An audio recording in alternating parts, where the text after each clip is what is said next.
Good afternoon, kings and queens, and thank you for joining me on Believing Yourself Tuesday. I'm your host, Lakina Folks. Relationships are not easy. They don't come with a handbook, and sometimes they're difficult to navigate. I'm just not talking about romantic relationships, but relationships with our mothers, our fathers, our children, even our employers and employees. And how we're able to deal with those other people is so important in our everyday interaction. Bad relationships, for instance, can lead to divorce, family fail, businesses, partnerships fail. Today, we have a relationship strategist, Dr. Amy Rucker, who's all the way here from Las Vegas, Nevada, to show us how we can manage conflict in our relationship and continue to cultivate them. You don't want to miss this. We'll be right back.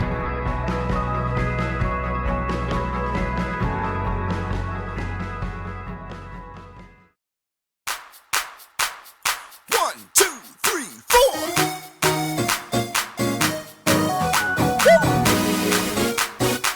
Believe yourself. You can't speak for nobody else. Believe dream. There's nothing you cannot achieve. Believe.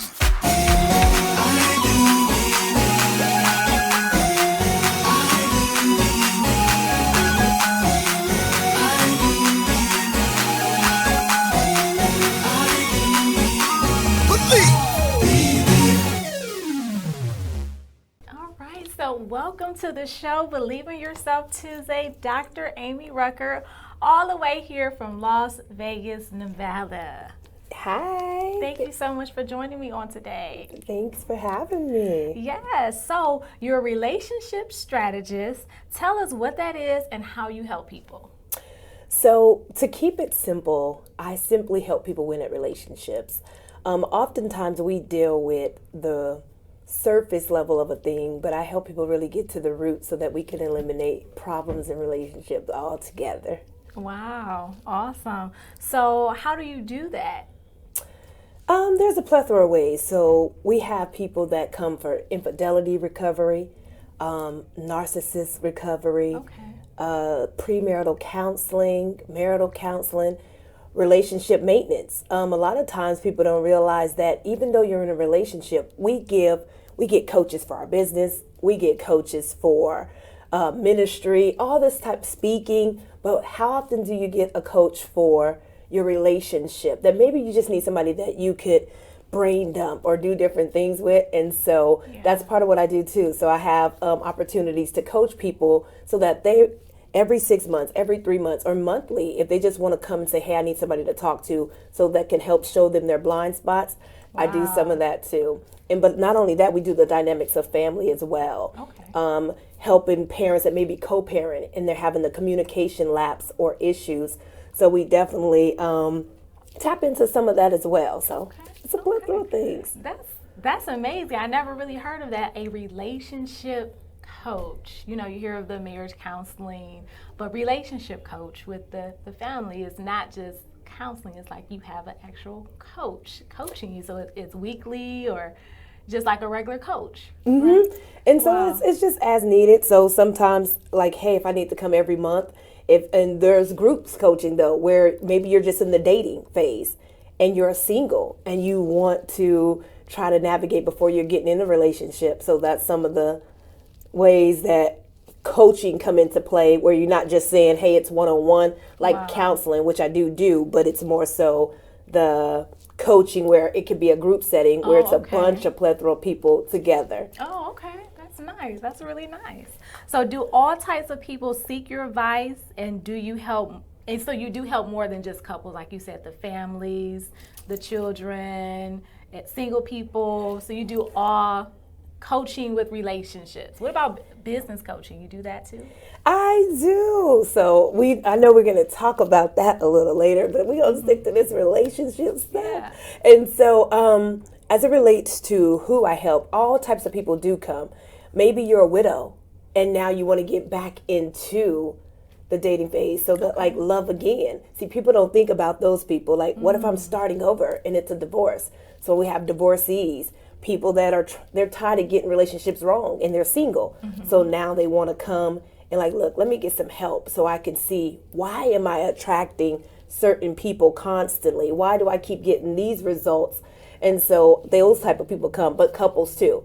So it's a plethora of different people of why. It's just the fact that you got to be ready to want a relationship. Relationships are really the sum of our life. Everything is a relationship. You got business relationships. You got relationship with your mom, relationship with your dad, husband and wife, sibling relationship, co-workers. So relationships are all around us. And I always tell people, the first three things that you got to get right as it relates to relationship is one with you and God, one with yourself, before you can get one with others. Because if those two aren't right, it'll affect every other relationship that you have. Wow, that's good. Relationship with God, a relationship with yourself, and that helps with all the other relationships. Absolutely. Wow, that's a good piece of advice right there. So one of your most recent Instagram posts talks about managing conflict in your relationship. So the first question is, how is conflict vital to the success of a relationship? Well, you know what's so funny about conflict? When you hear conflict, people automatically think the negative. Like, oh my gosh, we're having a fight. Because the first thing people do when they get in conflict is they become defensive and they become closed off so they don't hear what the other person is saying. But if they learn how to fight and know that because conflict is inevitable, you can actually learn a lot from conflict. So when there's conflict, one of the things you need to do is first, it's going to always reveal three things. It's going to reveal the person's character, it's going to reveal the person's motives, and it's going to reveal their heart. Have you ever gotten in a conflict with, maybe it's a business partner, and they start saying stuff out their mouth that you've never heard them say? Yeah. Usually that's because it was already in their heart and they were feeling a way. So when that happens, when the conflict happened, all it does is bring to the surface what's on the inside anyway. Wow. And so you hear it in relationships. You're this and you're that and this, and you're like, wow, where is all this coming from? They already had it on the inside. Or another one with motives, right? If I was coming to just take, right? You will notice, because when a conflict comes, either I won't fool with you, I'll fall off, I'll become distant. And so instead of running from conflict, embrace it. But you sit down and assess, how did this person respond during the time of trouble? Because that'll always reveal the character. Because people will only do what's in them to do. So naturally, if you're not a cheater, you're not going to cheat. If you're not a liar, you're not going to go off and lie. If you don't steal, you're not going to steal because it's not in you. So you're going to only do what's in you to do. So conflict will bring that out of you. Now, will that conflict also bring out the character in both parties?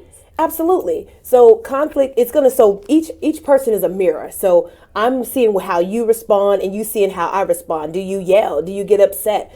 Are you irate? Do you stonewall? Or do you like shut down and isolate yourself? Because people have to pay attention to those things. So it shows you. And while you're in conflict, what you're supposed to do is assess and evaluate yourself. Because remember, that first relationship is one with you. So I got to like, okay, why am I responding like this? What's triggering me to act like this? Why does it hurt so bad? Instead of lashing out at the other person, take some time to reflect and go internal and be like, hey, why did I feel the way that Miss Lakina said this to me? Right. So self-reflection is coming during that conflict. So we're evaluating ourselves. Why are we, irate, or why do we pull back? And so that's really, really, really thought-provoking right there. Man. Yeah.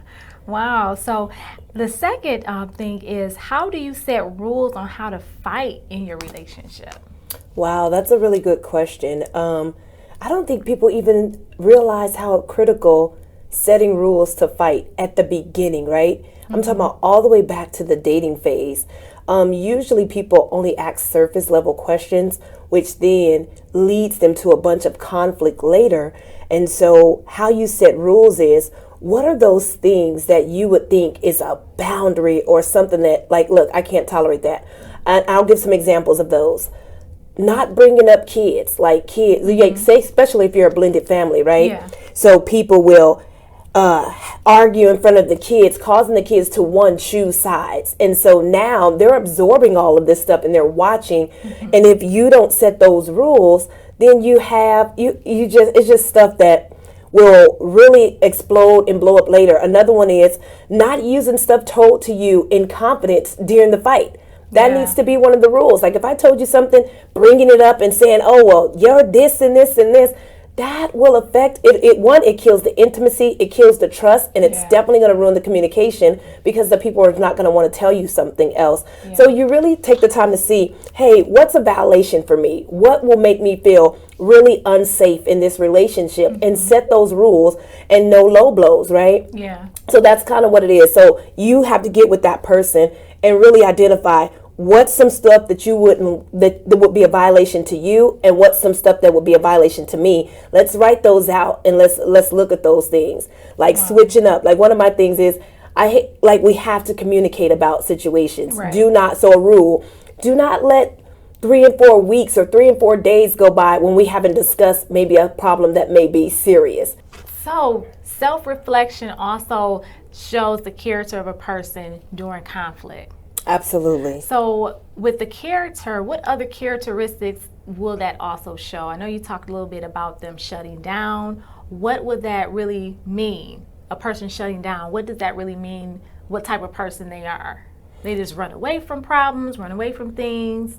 Is there a little bit deeper? Some people do. So when it's revealing and exposing what's on the inside of you, you have to really, really look at it, because here's the thing. People lie, but your character never do. They can say, I love you, I'm this and I'm that, but your character will always reveal what you'll do in conflict. And so some of those things that people will do, they go and cheat is one of them. They'll stonewall. Stonewall is more so like a narcissistic trait that people have. And it's pretty much, if we're in the middle of a conflict, I'll just shut it down because I don't want to deal with it. So then that's going to go to the character. This person avoids conflict. Now, does that make sense? Right. So they avoid conflict, they deflect, meaning I don't want to deal with it at all. I'm going to start talking about something else that has nothing to do with this. It'll show if they take accountability or responsibility, which a lot of people struggle with accountability. It'll show if they have the ability to apologize. Are you going to take accountability and then fix the problem, or you're going to run? Or it'll show people are immature or not. Like some people have Peter Pan syndrome. Peter Pan was a grown man, but he was still a boy. Right. And so people are grown women and grown men out here, but they handle situations like children. So it'll show you if you're responsible or immature. So that's a lot of the stuff that conflict will reveal in your character. Wow. And that also would let them know that you need some counseling one-on-one, because some issues there. Absolutely. So conflict will show what issues a person is dealing with, and also give the other person a choice to say, hey, if I want to move on in this relationship with this person or not. Absolutely. And I'm glad you actually said that, because what it'll do is it'll go back to your childhood, and it'll bring subconscious stuff that you didn't even know that was on the inside of you. And if you really look back down your lineage, did mama respond like that? Did you see daddy respond like that? Because usually our household or our upbringing is the first depiction of relationships that we see. Wow, that's good. And a lot of things start from childhood. Absolutely. Wow, that's amazing. So the second thing, how do you set rules on how to fight in your relationship? Well, it takes two people coming together, understanding what is a healthy boundary for them. Boundaries are so critical because it tells you where yours begin and where mine stop. So it's a beginning and an end of a thing. So this is what I will pick up and this is what I won't. And so when you set rules on fighting, it helps you avoid violations that could happen if you didn't set them. Because most of the time when people go into relationships, they don't even think about setting rules on fighting. Yeah. Like, what do you mean set rules on fighting? Well, when we go, a rule would be no hitting below the belt. Anything that I told to you in private, don't repeat it when we're having conflict. Don't bring it back up, because that's something I share with you in an intimate and vulnerable state. Because if you do that, it'll kill off the communication, the intimacy, and initially the trust, and they won't tell you anything because I know all you're going to do is use it against me. Right. So that's a rule you have to set. Okay. Another rule might be don't argue in front of the children. So you have to determine that, because they're like sponges. And so now, especially in blended families, it'll cause them to have a division. So if I seen daddy fighting with this person or I seen mama fighting with this person, usually I'm going to take whatever side, and now there's a tearing in the family that you don't need. Wow. Now, how do you, what do you do if that boundary is crossed? What would a person do? What would you suggest? You just assess it, and you're going to have to give some grace, because sometimes people are human and naturally they will do stuff. But as far as the person that feel like their boundary is being crossed, you have to speak up for yourself. That's going to be one. Open your mouth and say, hey, I don't like how that feels. I don't like how this is going. And so let's take a break. Let's stop. And so you have to do what's right within your heart when it comes to those things. Okay. So speaking up for yourself, having a voice, and letting that person know, like, this does not feel good. I don't like it. And you cannot cross the line. Absolutely. So, yeah. Wow. That's and how often do we let people just cross boundaries? a lot. A lot of people do. Absolutely. In business, in ministry, in friendships, like, hey, I didn't like how that feel. And you have to be willing to voice that. And here's the thing. If you really care about me, remember conflict, it will show me your heart, your character, and your motives. Right. So if you really care about me, your motives will change. How your heart towards me, you will want to respect that boundary that I'm saying, hey, I don't really like. Or when you said this, I didn't really like the tone of that. It did this to my spirit. And so people that respect you, you'll know their heart.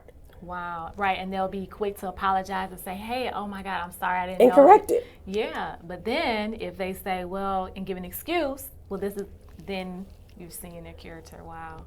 So that's some great tips. Thank you. Yes, that's really good. So, Dr. Amy, going to your CEO network, tell us a little bit about the Women's CEO Network. So the Women's CEO Network came about, it was actually a different name.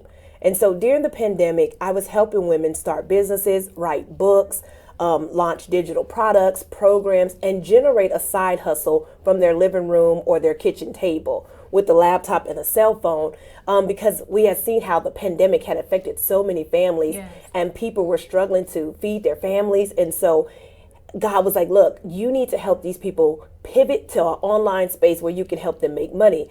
And so the actual name of it used to be the Leading Ladies. And I was like, God, I'm not attracting the women that I know I'm called to. Executive women, women that have a lot of things going on, but maybe they just need a little bit of guidance or direction. And he said, change the name. And I was like, change the name. And it made me kind of think about Abraham and all the different people in the Bible that he changed their names. Right. And he was like, yeah, I need you to change the name. And I said, well, what should you have me call it? He said, you call it the Women's CEO Network. Wow. And I was like, okay. He was like, because you're going to have women coming together for community, collaboration, and connection. And so they can be a part of a sisterhood and get the tools that they need to develop themselves to become the CEO. And it's not about being a CEO now of a company, but you might be the CEO of your life. Right. And so that's when I got I changed the name, and it just has been amazing. And some of the stuff that we got coming down the pipeline is going to be utterly great. Wow, I'm so happy about that and your success with that.